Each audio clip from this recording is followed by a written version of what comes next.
साथी माने आपण मानक समस्त को नमस्कार। अद्विका अधिवेशन को स्वागत। मार्च मासर आज तृतीय सप्ताह एवं अद्विका अधिवेशन रे आज आम आलोचना करवा अधारू पाठ छाड़ी किशोर किशोरी मानक धंदामूलक शिक्षा निमंते प्रवर्तैवा यही विषय आलोचना करवा। आपण माने समस्ते देखिथिबे जानिथिबे आखपाखरे मध्य अनुभव करुथिबे जे एपरी अनेक किशोर किशोरी अछंती जो माने अधारू पाठ छाड़ी देइचंती, किए बिल्कुल विद्यालय को जाई नहीं बा किए किछि वर्ष विद्यालय रे पढ़िला परे आ विद्यालय को जाऊ नाहंती। न जिबार अनेक कारण थाई पारे, किंतु यार अर्थ से यदि किछि वर्ष गले नहीं पुणी थरे जे विद्यालय को आउ जिबे नहीं सेमिति नुहे। आमे पुणी थरे तांको विद्यालय को किपरि फेरई आनी परिबा बा विद्यालय रो चिराचरित पाठ व्यतीत अलगा दक्षता विकास रे मध्य तांको शामिल करि परिबा सेही विषय रे आमे चिंता करि परिबा। आज तारी विषय रे आमे आलोचना करि। आमे एक कथा मध्य जानिछु एवं आपण माने समस्त शामिल मध्य हेइथिबे जे प्रत्येक अंगनवाड़ी केंद्र रे ए जो अद्विका कार्यक्रम टी चालुछि ता भितरे हमरो झियो पिला मानकु नेइगिरी गोटे अद्विका क्लब अछि एवं पुओ पिला मानकु नेइगिरी मध्य गोटे अद्विका क्लब अछि। आपण माने करिसंती तो अद्विका क्लब आपणकर अंगनवाड़ी केंद्र रे अद्विका योजना माध्यम रे जो माने अद्विका क्लब विषय जानिचंती अद्विका क्लब रे शामिल हेइचंती बा अद्विका क्लब रो बैठक को आसंती से माने टिके हाथ उठेइले। हाँ, बहुत धन्यवाद। आपण माने मु भाबुची निश्चित भाव में सक्रिय भाव में अद्विका क्लब को चलाउथिबे। एई अद्विका क्लब रे आपण मानकर जणे सखी हेइथिबे, जणे सहेली हेइथिबे जो माने झियो पिलांक क्लब रे थिबे एवं सखा और बंधु पुओ पिलांक क्लब रे थिबे। तेबे जो क्लब टी आमे करिछु एथिरे कोन कोन सब आपण माने करंती, गोटे कागज बाहर कले गोटे कलम बाहर कले एवं लेखिले आपण माने कोन कोन करंती ए क्लब रे जेतेबेले बैठक बसंती कोन आलोचना करंती, जेतेबेले बैठक सरी जाए आपण माने सेतेबेले बाहरी जाइकरी गाँ रो आउ किछि काम रे सहयोग करंती कि सेही तालिकाटी आपण तैयारी करंती। बहुत धन्यवाद। निश्चय तालिका तैयारी पे समय लागिबो, किंतु वीडियो रे तो आमे एते समय अटकेई परिबा नहीं। तेणु मु आशा करूछि आपण माने तालिकाटी की तैयारी करिवे एवं चर्चा करिवे। आपण मानकर क्लब माध्यम रे आपण माने सबुठु जो बड़ कथाटी करि परिबे, हमर जेउ साथी माने अद्विका क्लब रो सदस्य हेई नाहंती तांकु आमे केमिति अद्विका क्लब रे शामिल करिबा एवं सदस्य करैबा सदस्य करे। द्वितीय कथाटी हला हमर साथी मानक भितरु जेउ माने विद्यालय छाड़ी दैचंती कोनोसी कारणरू तांकर बापा मां को भेटिबा कहिबा बुझेइबा एवं सेमानंकु पुणी थरे आमे केमिति पाठ भीतर को आनिबा। आमे जेतेबेले अद्विका क्लब रे शामिल हेइचु आपण माने समस्ते निश्चित भाव रे एथिरे अनेक विषय को आलोचना करुथिबे। प्रत्येक शनिवार दिन अद्विका अधिवेशन माध्यम रे भी हम अनेक विषय आलोचना करूछु। आम अधिकार विषय रे जानुछु, आम शरीर विषय रे जानुछु, आमर विभिन्न प्रकार परिष्कार परिच्छन्नता विषय रे एथिरे चर्चा करूछु। कोन खाइले आम शरीर सुस्थ हबो से विषय रे आलोचना करूछु। तो एते भलो भलो कथा एथिरे आमे आलोचना करूछु। तेणु सेमाने मध्ये यदि शामिल हेबे ताहेले एही आलोचना रु लाभ पाई पारे। द्वितीय कथाटी मध्य एथिरे घटुथबो निश्चय। आपण माने समस्ते निज निज भितरे जो प्रतिभाटी रखिचंती, किए भलो चित्र करि पारुची, किए बढ़िया छुट्टी करि पारुची, किए भलो फुटबॉल खेली पारुची, किए बढ़िया गीत गाई पारुची, ए सबु आपण माने प्रतिभा अन्वेषण कार्यक्रम रे भाग नेइकिरी ए प्रतिभा गुडी को परिप्रकाश करि पारे। विभिन्न समय रे हमर अद्विका क्लब बा अद्विका अधिवेशन रे आपण मानकर सेल्फ डिफेन्स ट्रेनिंग आयोजन होतबो आपण माने भाग मध्य नउथिबे। या व्यतीत हमर अद्विका माध्यम रे मध्य अनेक समय रे दक्षता विकास रो तालीम रो आयोजन करा जाउची। धंदामूलक दक्षता विकास रो उपकारिता संपर्क रे चर्चा करा जाउची, सेतिरे मध्य आपण माने शामिल हो। तेबे धंदामूलक दक्षता कहिले आमे माने कोन बुझू, सबु बेले जाइकिरी कोनसी आईटीआई रे पाठ पढिबा, सेठी कोन शिखि देबा, सेटा केवल धंदामूलक दक्षता नुहे।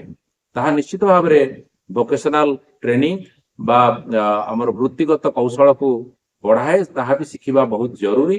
କିନ୍ତୁ ଧନ୍ଦାମୂଳକ ଦକ୍ଷତା ଭିତରେ ଆହୁରି ଅନେକ କଥା ମଧ୍ୟ ଆସେ, ଯାହା ଆମକୁ ଶିକ୍ଷା ମାଧ୍ୟମରେ ମିଳିଥାଏ।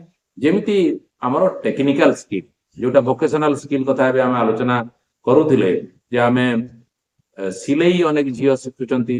ଏବେ ମହିଳା ମାନେ ଯୋଉ ଚିରାଚରିତ ଭାବରେ ରୋଷେଇ ବା ସିଲେଇ ଶିଖୁଥିଲେ, ତାଠୁ ଆଗକୁ ଯାଇକିରି ଗାଡି ଚଲେଇବା ବି ଶିଖିଲେଣି, ମୋବାଇଲ ରିପେୟାରିଂ ବି ଶିଖିଲେଣି, ଇଲେକ୍ଟ୍ରିକାଲ ଟ୍ରେଡରେ ମଧ୍ୟ ଟ୍ରେନିଂ ନେଲେଣି, ଏପରିକି ଡ୍ରୋନ ଚଲେଇବା ମଧ୍ୟ ଶିଖିଲେଣି।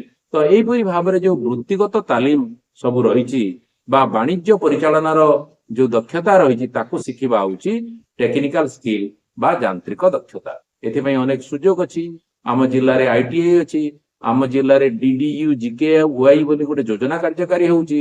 ଆମ ଜିଲ୍ଲାରେ ଷ୍ଟେଟ ବ୍ୟାଙ୍କ ଅଫ ଇଣ୍ଡିଆ ଦ୍ୱାରା ପରିଚାଳିତ ଦକ୍ଷତା ବିକାଶ ତାଲିମ କେନ୍ଦ୍ର ଅଛି।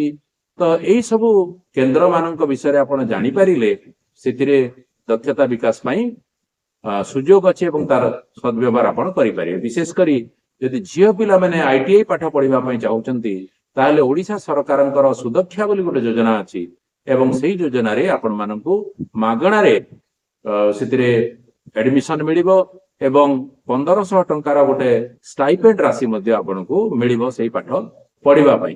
ଆହୁରି ମଧ୍ୟ ଅନେକ ସୁଯୋଗ ସବୁ ଅଛି, ଆପଣ ମାନେ ପୂର୍ବ ଅଧ୍ୟାୟ ମାନଙ୍କରେ ଶୁଣିଥିବେ, ଆମେ ଚର୍ଚ୍ଚା ମଧ୍ୟ କରିଥିଲେ। ଠିକ ସେମିତି ଆଉ ଗୋଟେ ବଡ କୌଶଳ ବର୍ତ୍ତମାନ ବିକାଶ ହଉଛି। ଆପଣ ମାନେ କଲ ସେଣ୍ଟର ମାନଙ୍କର କଥା ଶୁଣିଥିବେ, ଯୋଉଠି ଟେଲିଫୋନ ଆସେ ଆପଣ ମାନଙ୍କୁ ବିଭିନ୍ନ ସମୟରେ ଏବଂ ଆପଣ ମାନେ ମଧ୍ୟ ଟେଲିଫୋନ ରିସିଭ କରନ୍ତି, ବା ଆପଣ ଯେତେବେଳେ ଫୋନ କରନ୍ତି ଗ୍ୟାସ୍ ବୁକ୍ କରିବା ପାଇଁ ବା ଆପଣଙ୍କ ରିଚାର୍ଜ କରିବା ପାଇଁ, ସେତେବେଳେ ମଧ୍ୟ କିଛି ଲୋକ ଆପଣଙ୍କ ସହିତ କଥା ହୁଅନ୍ତି। ତାହାକୁ କଷ୍ଟମର ସର୍ଭିସ ସ୍କିଲ୍ ବୋଲି କୁହାଯାଏ, ଗ୍ରାହକ ସେବା ଦକ୍ଷତା ବୋଲି କୁହାଯାଏ। ସେଥିରେ ଆପଣ ଧୈର୍ଯ୍ୟର ସହିତ ସହାନୁଭୂତିର ସହିତ କେମିତି କଥା ହେବେ, କାଉନସେଲିଂ କରିପାରିବେ, ଆପଣଙ୍କ କଥାଟିକୁ ରଖିପାରିବେ, ସେଇ ବିଷୟରେ ଉତ୍ତମ ଯୋଗାଯୋଗର ଶିକ୍ଷା ଦିଆଯାଇଥାଏ। ତାର ମଧ୍ୟ ତାଲିମ କେନ୍ଦ୍ର ସବୁ ରହିଛି ଏବଂ ଆପଣ ଚାହିଁଲେ ସେଥିରେ ମଧ୍ୟ ଭାଗ ନେଇ ପାରିବେ। ଆମର ଡିସିଜନ ମେକିଂ ସ୍କିଲ୍ ବା ନିଷ୍ପତ୍ତି ନେବାର ଯୋଉ ଦକ୍ଷତା, ତାହା ଗୋଟେ ବହୁତ ବଡ ଗୁରୁତ୍ୱପୂର୍ଣ୍ଣ ଦକ୍ଷତା ମୂଳକ ଶିକ୍ଷାର ଉଦାହରଣ।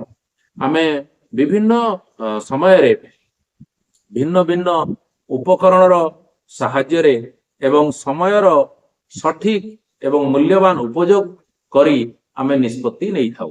ଯିଏ ଯେତିକି ତ୍ୱରିତ ଏବଂ ସଠିକ ନିଷ୍ପତ୍ତି ନିଅନ୍ତି, ସେମାନଙ୍କର ଭବିଷ୍ୟତ ସେତେ ଆଗରୁ ସୁଧୁରିଯାଏ, ସେତେ ଭଲ ହୁଏ। ତେଣୁ ଟାଇମ ଡିସିଜନ ମେକିଂ ସ୍କିଲ୍ ଗୋଟେ ବହୁତ ବଡ ଗୁରୁତ୍ୱପୂର୍ଣ୍ଣ କଥା।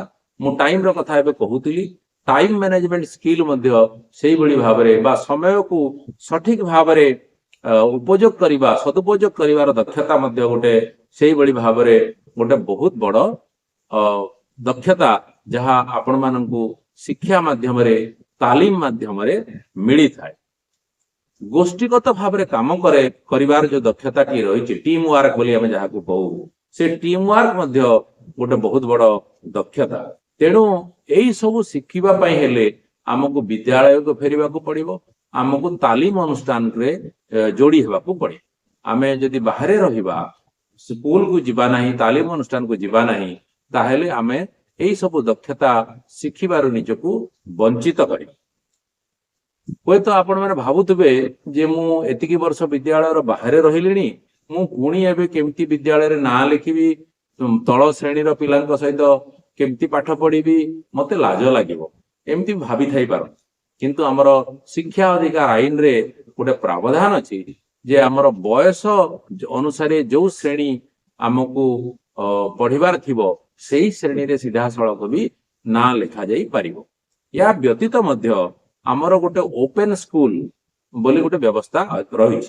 ଆମର ଷ୍ଟେଟ ଓପେନ ସ୍କୁଲ ଅଛି, ଆମର ନ୍ୟାସନାଲ ଓପେନ ସ୍କୁଲ ମଧ୍ୟ ରହିଛି। ଏଥିରେ କଣ ହୁଏ, ଯେଉଁ ଛାତ୍ରଛାତ୍ରୀ ମାନେ କୌଣସି କାରଣରୁ ପାଠ ପଢା ଛାଡି ଦେଇଛନ୍ତି, 10ମ ଶ୍ରେଣୀ ପରୀକ୍ଷା ଦେଇପାରି ନାହାନ୍ତି, ତାହେଲେ ସେଇ ପିଲାମାନେ କାମ ଯଦି କରୁଛନ୍ତି, ଏବେ 18 ବର୍ଷରୁ ଉପର ବି ହେଇଗଲାଣି, ତାହେଲେ ପଢିବାର ଆଗ୍ରହ ଥିଲେ ସେଇ विद्यालय माध्यम पाठ पढ़ी पारिबे एवं परवर्ती समय आमर प्राइवेट सिस्टम रही घरे रही करस्पॉन्डेंस एजुकेशन रही डिस्टेंस एजुकेशन रही जो माध्यम रे आमे जिते अधिक पर्यंत आमे पढ़ी परिबा आमे युक्त 2 पढ़ी परिबा आमे ग्रेजुएट हे परिबा आमे पोस्ट ग्रेजुएट हे परिबा एई भली विद्यालय सहित जोगाजोग रखिकिरी या सहित एई जो कथा गुडी आमे आलोचना करूचे धंदामूलक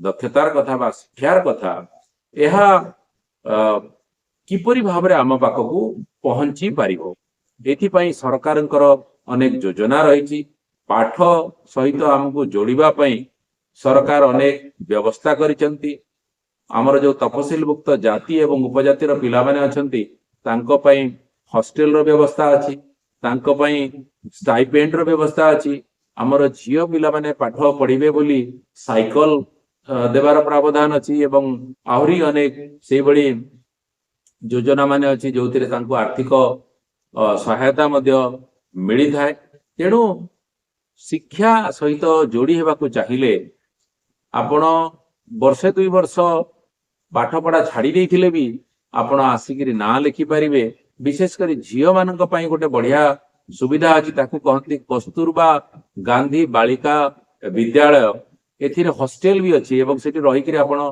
पाठ पढ़ी पारिबे युक्त 2 पर्यंत पढ़िबा पई समस्त प्रकार सुविधा सरकार तारी माध्यम रे जोगई देउचंती तेणु आसंतु आमे केही भी विद्यालय बाहरे रहिबा नहीं विद्यालय सहित जोड़ी हेबा जदि विद्यालय रे जोड़ी हेबार बयस चली जाइछि ताहेले आमे ओपन स्कूल माध्यम रे जोड़ी हेबा बा कोनोसी तालीम अनुष्ठान रे निजको जोड़ी दक्षता विकास करिबा या हेई पारिले आमे निजे जने प्रोडक्टिव सिटीजन हेई पारिबा बा देशर जो विकास अछि से विकास रे हमर योगदान रही परिबो आमे कहा पई बोझ हेबा नाही एवं आमे मध्य निज गोड़रे निजे छिड़ा ही परिबा निजर निष्पत्ति निजे नेई परिबार सामर्थ्य आम भितरे आसीबो मु आशा करूची आज रे आलोचना परे आपण माने समस्ते तालिका तैयारी करिवे जे आम गाँ रे केउ माने विद्यालय रो बाहरे रहि जाइचंती